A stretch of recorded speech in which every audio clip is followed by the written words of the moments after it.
Select and move the main control now, this should move all the objects together. The control objects will be kind of free floating. As the character bends and flexes, all the controls will remain in the same place. You really need to make sure that they're far enough out from the character that the character isn't always bending and moving into them and burying them. This makes it just a little bit easier for the animators to select and be able to rotate them.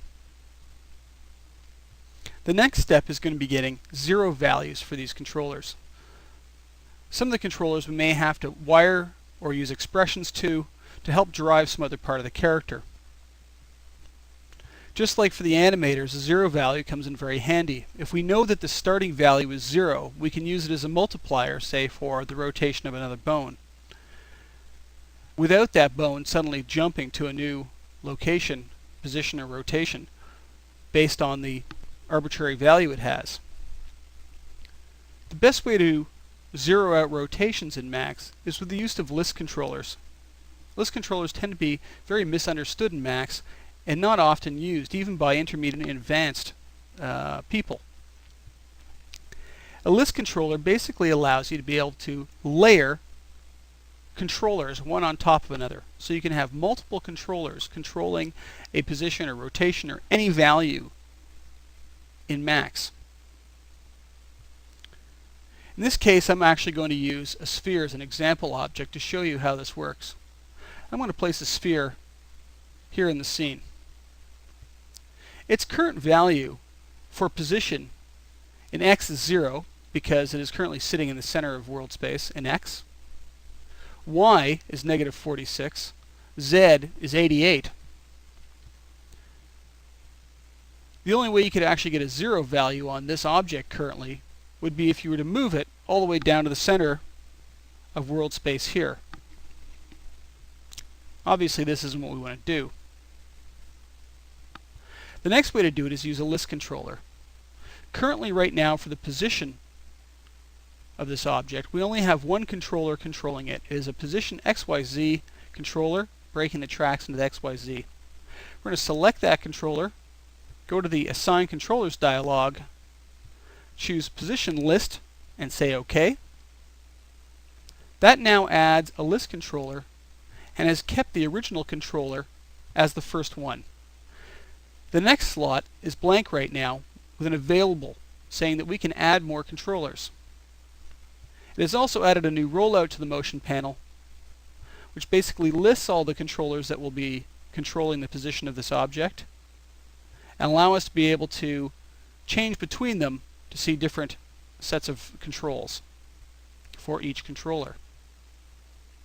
In the available slot, now let's add a second controller.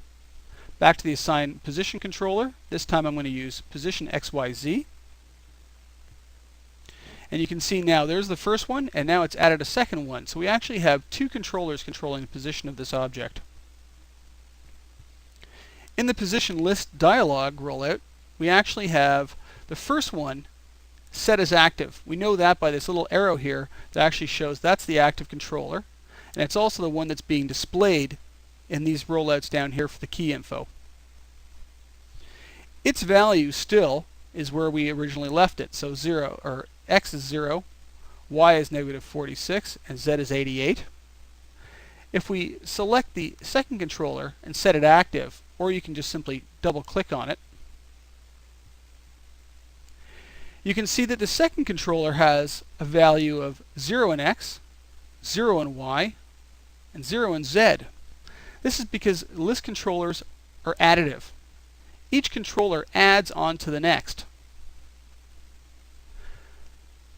So this controller is holding the initial placement of the object, and the second controller actually simply adds on. So its starting value is going to be 0, 0, 0. Having it active also means that anytime we animate this sphere on the screen, that is the controller that will get the keys. All the others will not. Let's apply this to our control objects now. Max has a built-in tool for zeroing out objects in position and rotation. If you hold down Alt, right-click, bring up your quad menus, you can actually find freeze transform in the upper left-hand quad menu. Choose the freeze transform. You'll get a message popping up saying freezing transform involves setting up another layer of controllers. You'll lose any constraints or animation that was applied to these controllers. Say yes. What this has done now is set up a list controller in the position and rotation of the object. It's also named the controllers for you conveniently so you can see them, what their purpose is.